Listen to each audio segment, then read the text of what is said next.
गीता की शिक्षाएं शाश्वत है और हर युग में प्रभावी रही है। वे हमें किसी न किसी रूप में प्रेरित करती रहती है। प्रेरणाएं कितनी भी प्रभावशाली क्यों न हो, लेकिन अफसोस की बात है कि जिस सत्य को हम खोज कर रहे हैं, उसे साकार करने के लिए एक कदम भी आगे नहीं बढ़ने देती। भगवत गीता का बड़ा मैसेज है। श्री कृष्ण भगवान कहते हैं कि स्थित प्रज्ञा का भाव डेवलप करो, प्राप्त करो, विकास करो। बेशक, और यह भी बताया कि मनुष्य को कभी भी खुद को अपने कर्मों का वास्तविक कर्ता नहीं समझना चाहिए। और भी कई श्लोक में बताया है कि कर्मण्येवाधिकारस्ते मा फलेषु कदाचन। Beautiful teaching. ठीक है, अभी इस बात पे गौर करिए कि आप जब भूखे होते हो, कुछ खाना नहीं मिला और आपके हाथ में आ गए 5 स्टार होटल का मेन्यू, पढ़ते ही जाओ, पढ़ते ही जाओ। क्या वो पढ़ने से आपका पेट संतुष्ट हो सकेगा? हम काफ़ी कुछ पढ़ लेते हैं, अच्छा तो है, लेकिन साक्षी भाव, स्थित प्रज्ञा का जो हालत है, अवस्था है, या साम्य अवस्था, या कई बड़ी-बड़ी अवस्थाएं की बातें हम सुनते हैं, क्या पढ़ने से या सुनने से फायदा होगा?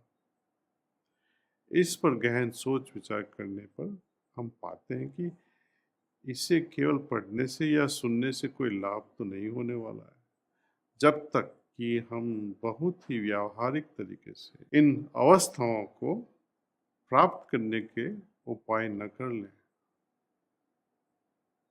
शास्त्र उपदेशकों का कार्य हमें इंस्पायर करना है, प्रोत्साहित करना है। बाद में वो अवस्थाओं को प्राप्त करने के लिए हमें उपाय को खोजना है। उस उद्देश्य की प्राप्ति के बारे में हम हमेशा अंधेरे में ही रहते हैं। कैसे प्राप्त करेंगे? उन उपदेशकों के सभी उपदेशों में इसका प्राप्त करने के बारे में कोई भी संकेत नहीं मिलता। No indications are given. इसका परिणाम यह हुआ कि जो इन्हें सुनते हैं, वे इस गलत निष्कर्ष पर पहुंच जाते हैं कि मैंने पढ़ लिया, मैंने मंत्र बोल दिया, श्लोक का बार बार रटन भी कर लिया, और मैं क्या कर सकता हूँ? It's like reading menu again and again, again and again from a 5 star hotel. Will it quench your thirst? Will it fulfill your hunger? आपकी भूख को बंद करेगा पढ़ना? आप कहते रहते हो मैं करता नहीं हूँ, या मैं ब्रह्म हूँ, या मैं अहम ब्रह्मास्मि हूँ। बोलते ही जाओ, बोलते ही जाओ, क्या फर्क पड़ेगा? इस भ्रम में रहने से बहुत नुकसान हो सकता है। हम पाठ करते रहते हैं, लेकिन अभी तक अपना कर्तव्य उस हालत को प्राप्त करने में पूरा नहीं हुआ। सही परिणामों को पाने के लिए हमें सही साधनों का अपनाना होगा। फिर से दोहराता हूँ कि सही परिणामों को पाने के लिए हमें सही साधनों को अपनाना ही पड़ेगा। सही परिणामों तक पहुँचने के लिए हमारी साधना के परिणाम, उसके परिणाम रूप से जो फल मिलेगा, वो होगा स्थित प्रज्ञा जैसी हालत, या कीचड़ में खिले हुए कमल की जैसी हालत। लेकिन उन दोनों को प्राप्त करने के लिए, या कोई भी हालत को प्राप्त करने के लिए, मुझे तपस्या तो करनी ही पड़ेगी, ध्यान तो करना ही पड़ेगा। अपने प्रिय मालिक बाबूजी महाराज की कृपा से मैं आपको एक रहस्य की बात बताना चाहता हूँ। कृपया इस पर ध्यान दीजिए। ये जो श्लोक उनको मेमोराइज करने का कुछ और ही ध्येय था, जिससे ये नॉलेज को अगली पीढ़ी तक पहुंचाया जाए। ये सब फॉर्मूला ही है, इसे अपनाना चाहिए। रिसाइटेशन करने में या श्लोक को मेमोराइज करने में मैं बुरा नहीं कहता हूँ, अच्छा है। उसका ध्येय कुछ अलग था। एक जमाना था जब पेपर नहीं था, कैसे ये श्लोक ट्रांसफर हुआ। कई लोगों ने मेहनत की, बहुत कड़ी सी मेहनत की, याद किया। कई लोग ने एक चैप्टर याद किया, कई लोग ने पूरी गीता मेमोराइज कर ली। तो उनकी मेहनत की वजह से हमारे पास अभी भी उपनिषद है, वेदास है, गीताज है, नारद सूत्र है, सांडिल्य सूत्र है, वशिष्ठ गीता, वशिष्ठ संहिता है। तो याद करने में, उसको मेमोराइज करने में कुछ बुरा नहीं है, लेकिन उसको समझना और उसको अपने जीवन में इम्प्लीमेंट करना वो अलग बात है। जिस हालतों के बारे में गीता में या वेद में, उपनिषद में बताया गया है, उसको हम कैसे प्राप्त करें। तो इतना हमें समझना चाहिए कि श्लोक के रिसाइटेशन का पर्पज कुछ और थे, उससे कुछ मिलने वाला नहीं है। कुछ प्राप्त करने के लिए मुझे और कुछ तरीका अपनाना पड़ेगा, वो भी अपनी पवित्र किताबों में लिखा हुआ है, पवित्र शास्त्रों में लिखा हुआ है।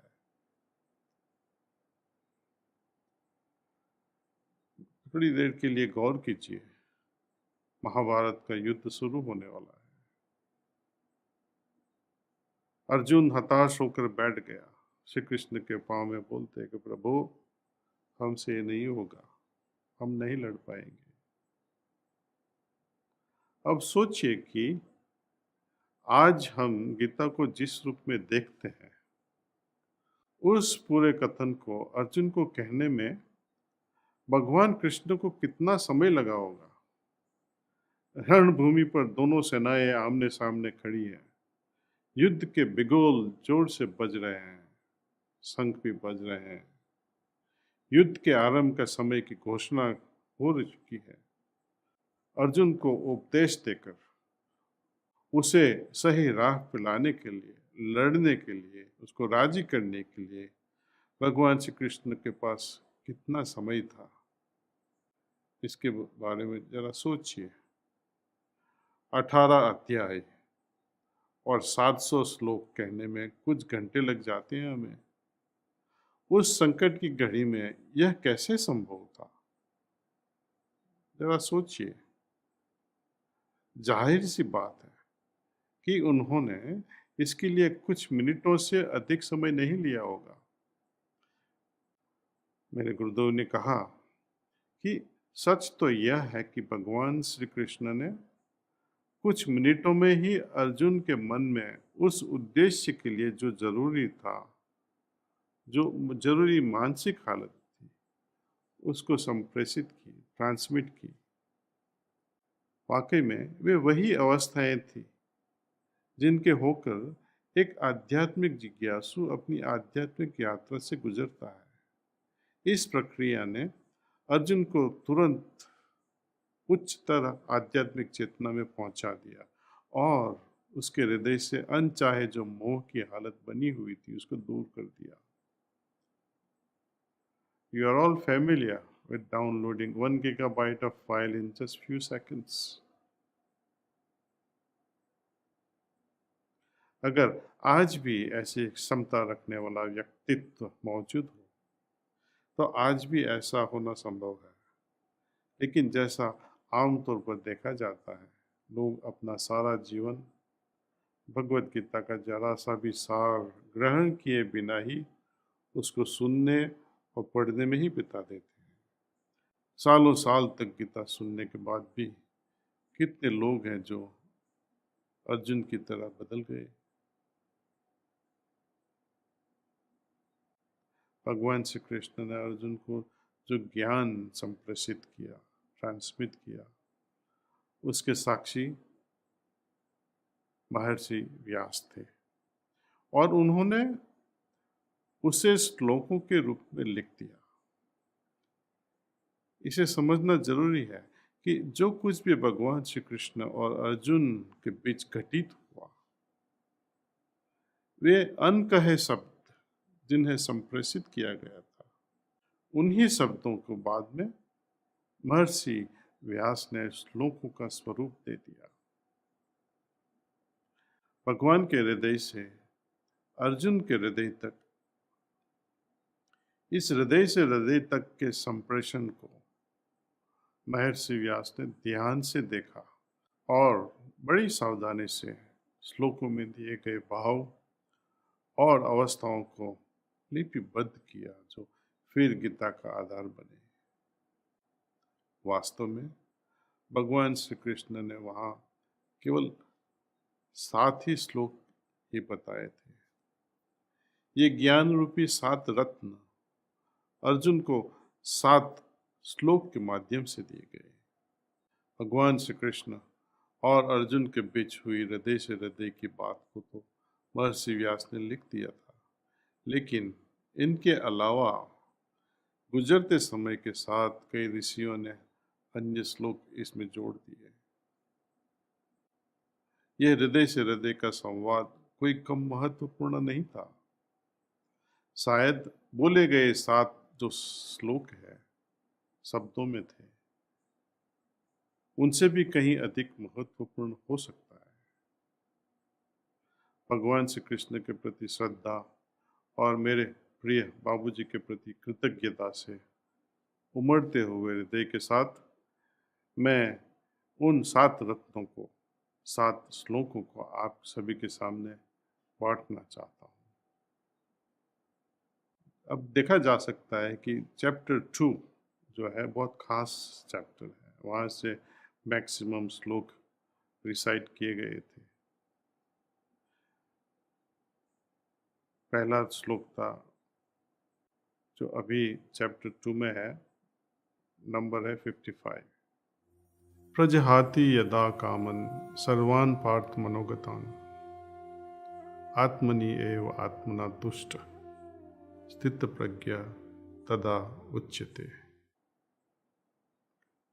हे पार्थ, जो व्यक्ति मन में जन्म लेने वाली सभी इच्छाओं को त्याग कर स्वयं मैं और स्वयं से ही संतुष्ट रहता है, उसे स्थित प्रज्ञ कहते हैं। चैप्टर 2 श्लोका 62। ध्यायेत विषयान् पुंसा संगाते उपजायते सद्गात संजायते कामा कामात् क्रोध अभिजायते। इंद्रियों के विषयों के बारे में विचार करते रहने वाला उनसे आकर्षित होता है। ऐसे आकर्षण से कामुक हो जाते हैं और फिर काम से क्रोध प्रकट होता है। चैप्टर 2 श्लोका 63। क्रोधात् भवति सम्मोह सम्मोहात् स्मृति विभ्रम स्मृति अंशात् बुद्धिनाश बुद्धिनाशात् प्रणश्यति। क्रोध से भ्रम उत्पन्न होता है, जिससे स्मरण शक्ति का ह्रास हो जाता है। जब स्मरण शक्ति को खो जाने पर बुद्धि नष्ट हो जाती है और बुद्धि का नाश मनुष्य को विनष्ट कर देता है। चैप्टर 2 श्लोका 64। राग द्वेष वियुक्तया तु विषयान् इंद्रियै चरन् आत्मवश्य विधेयात्मा प्रसादम अधिगच्छति।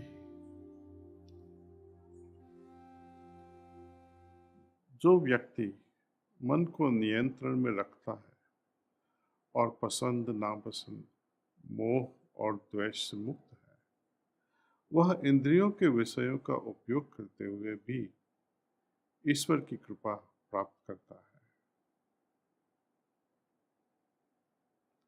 चैप्टर 2 श्लोका 66। नास्ति बुद्धिः अयुक्तस्य न च अयुक्तस्य भावना न च अभवायतः शांति अशांतस्य कुतः सुखम। सद्भावना से रहित व्यक्ति में बुद्धि नहीं होती, न ही उसमें चिंतन की क्षमता होती। चिंतन के बिना शांति नहीं होती और मन की शांति के बिना सुख कैसे हो सकता है। तीसरा अध्याय है श्लोका 35। श्रेयान् स्वधर्मः विगुणः परधर्मात् सुअनिस्थितात् स्वधर्मे निधनं श्रेयः परधर्म भयावह।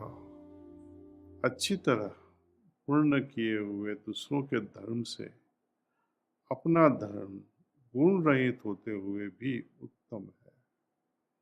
अपने धर्म को करते हुए मरना ही उत्तम है, जबकि दूसरों के धर्म को करना भय उत्पन्न करने वाला है।